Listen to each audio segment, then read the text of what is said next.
Hey everyone, how you doing today? Episode number 2 with Matt. And as we teased in episode 1, we are going to have a talk about our good friend Ken McElroy. How you doing, Yeah. Matt?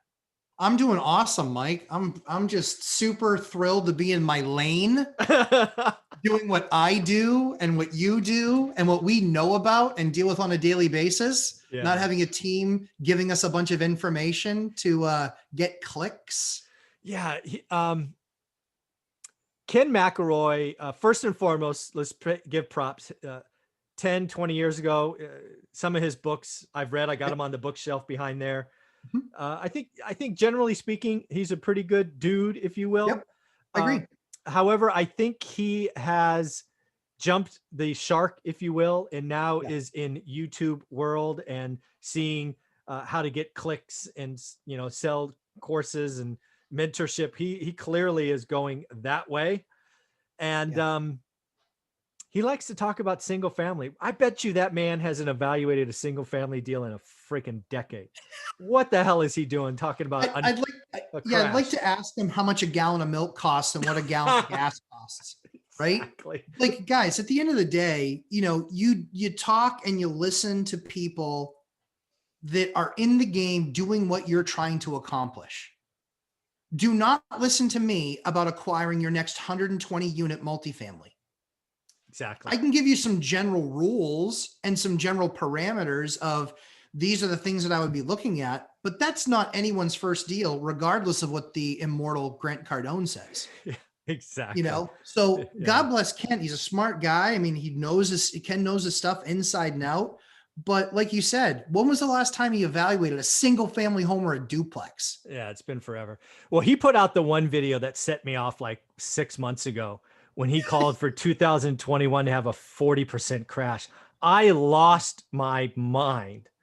Yep. And thankfully, I lost my mind into a video camera. So the video is recorded Yeah. and called him wrong and said, "Are you freaking an idiot? What are you talking about?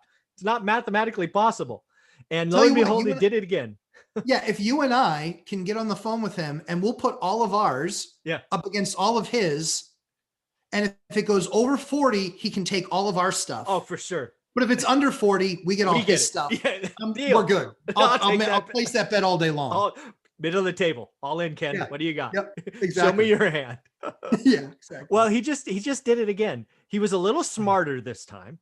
He didn't Yeah. put a number on it. So, folks, we're talking about Ken McElroy's video, talking about a Q4 crash. And again, he got smarter. He didn't put a percentage. I listened to the video twice. Yes. He just said a problem's coming, price decline, but he didn't put a percentage. So you can't hold his feet to the fire there. He got smarter. But man, his analysis was all kinds of wrong. All Agreed. kinds of wrong. The biggest thing that I saw was the problem is he did everything from the supply side. Yes. He didn't talk about the demand picture. So what I would ask you folks watching this, do you think the demand picture for single family homes is different today than 2019? Do you think it is much different? How different? The world is completely different for single family homes in 2021 than 19. And Ken gave no credence to that. That was my biggest.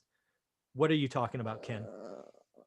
Yeah. I mean, I think, Mike, what we always look at is to make a market, it's not supply or demand.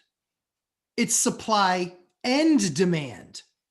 It's the two. The two, one without the other, it's a zero. Exactly. You have to have the one with the other. And so you have to tell both sides. It's like looking at and saying, well, I don't understand why I'm struggling so much financially. I make $75,000 a year. It's because you're spending too much. Yeah, it's because you spend 80 grand. Right. It's not a income issue. It's a spending issue. And it's the same thing. Like, I'm pretty sure you instantly are qualified to be in Washington if you don't understand spending and revenue.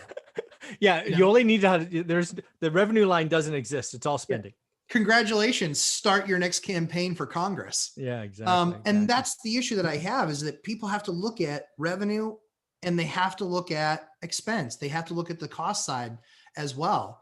And I think that that's where Ken is just missing it massively on the single family home side, because we've talked about it's not going to be 4 million homes or 2 million homes all at once.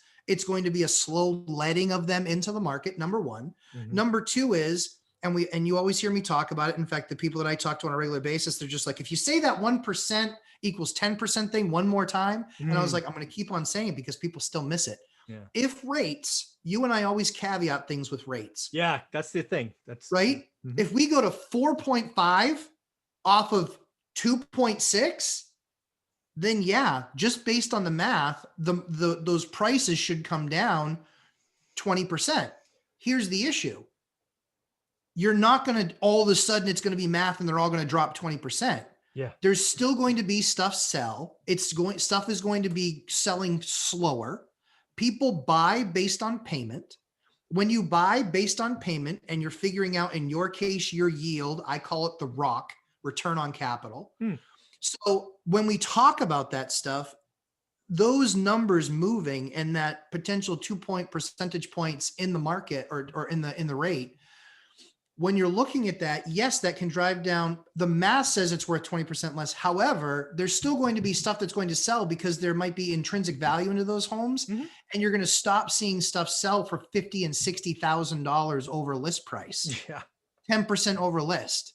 Yeah. You know, I was talking to my mortgage broker yesterday, and he said, we actually had somebody, he said, a broker that I was talking to in an office that I work with had 90 showings in a 3-day period on the property. Oh my God. With over 20 offers. Yeah. So if you're in New Hampshire, which I am, I am selling some properties. There you go. Too overheated. Too overheated. Yeah. Again, I wrote about it in our book. What did we do at the peak last time? We looked at it and said, this is not affordable anymore. And we sold it. You know, we sold a little bit early. Like that first house we sold for 260 goes all the way to 300. But then it goes to 75. Yep. And Mike, and guys, what you're watching with what Mike did, and I read his book, and that is critical. The guys that are trying to get every last dime out of a deal is where you can make a misstep and you will lose if you make that misstep. You don't need to get the peak of the market. If you get 85, 90% of the peak, he missed the 70% or 65% drop that then precipitously came, and then you're catching a falling knife, and then you're on competition with a bunch of REOs, which is, you know, foreclosures basically. You're on the market with a bunch of REOs that are drastically lower price because that's an asset manager at a bank trying to get rid of that asset because they need the cash, as opposed to comparing it to your house, which is why am I going to pay retail? Right. Yeah. So let's get back to Ken, the other things that he missed in that video about what was, again, things that are different, right? So first off, he didn't talk about demand at all. It's vastly different. The other thing that I think he missed is I really do believe millennials are going to be the market mover for the next decade or two. I agree with you. He gave no talk to that. Again, millennials are first-time buyers. And again, a first-time buyer is important because all they do is absorb. A move-up buyer has a sale and a buy. So they're neutral. Right? They sell one, they buy one. That's right. First-time buyers only absorb. They don't sell. In fact, they leave Ken McElroy, right? They leave the nice, you know, class A apartment with the gym, and they buy a house. I believe multifamily investors are hurting, specifically class A. I agree with you. So Ken's trying to plug the gap probably by, you know, creating YouTube revenue or whatever. I don't know. But in the end, I think he's missing the fact that millennials are going to change the game. And they are hungry for first-time homes. And those are going to be the ones that absorb any trickle of inventory that come out. Because again, in your New Hampshire example, 30 offers, 29 people are pissed off. That's right. You know? Well, and here's what they're doing what are they doing on the next deal though, Mike? Wow. They're going higher on the price. Yeah. It's just, and so what you're doing is I mean, I've talked to this one person in the $1 million price range, looking on the North Shore of Boston, $1 million price range. She's been outbid on 8 homes. Oh my God. $1 million price range. So I spoke with an agent on Friday, and you know, our Bay Area prices are stupid. Yeah. We have a town here called Belmont. It's an affluent town, but not crazy. It's not Las Gatos or Atherton. It's It's above Mountain View, which is where I live, right? Mhm. Dual income, all that stuff out there in Belmont. So they listed a no nothing 1950s build house. It had been upgraded, but still the same footprint from 1950, and listed it for 1.7 Oh, on Saturday. By Sunday, they had 20 offers or 18 offers, I forget, and it ends up going for 2.3. so dumb. 600 grand over asking. Oh, This where I now, live is stupid. Just where I live is dumb. here's the thing. If you're parking cash because you created the next widget, right? Okay, fine, whatever. If you are financing that deal, that is scary. Dude, $2.3 million. That's like $3,000 a month property tax. Even in California, it's got a low property tax. Yeah. Yeah, Yeah. that's Well, the other thing we're not talking about healthy. too, Mike, is I think that Ken also left out is that first time home buyer is usually in, I mean, depending on the part of the country that you're in, right? Mhm. Is, in our area, you're probably 250-ish, Yeah. 250 to 300 in that entry level. Well, now the brand new homes, because of these insane lumber prices, Yeah. right? Yeah. Now a brand new 1,450 square foot home in a town a couple towns over was 1,450 square feet for 420K. Yeah, this is just another example of, yes. So this is what's going to happen in new homes, and I think somebody Toll Brothers reports this week. It's going to be They do. interesting. I believe homeowners are going to slow construction because lumber just went up, and they actually see it going up more, which is just going to pull existing home sales up more. You think we have no inventory now? Dude, we are starving for inventory. Back to Ken, you're wrong, buddy. There will be a couple of select cities. Vegas is the most obvious. Maybe Orlando next. But right, very tourist, very hotel, very service industry. There's no crash coming, folks. Maybe 2025, maybe 2024, but that's not what Ken is trying to scare you right now. Yeah. So I'll just say with this in closing, Ken, whatever you want to bet. You want to bet $1,000 to a favorite charity? You want to do 10 grand? Whatever you want. Let's do this thing because I think you're that wrong. So what do you want to say in closing to Ken? Yeah, I mean, I think the market works best when experts stay in their lane and only talk about things that they're in there doing the work every single day. I don't care if his name is Ken McElroy or if it's Michael Zuber. I listen to Michael Zuber because Michael Zuber is in the market in doing the things I'm trying to do. And I can bounce ideas off of him. If I called Ken tomorrow, not only would he not take my call, but even if he did take my call, I wouldn't really be listening to any advice that he would have on a single family home because when was the last time he bought one? Yeah.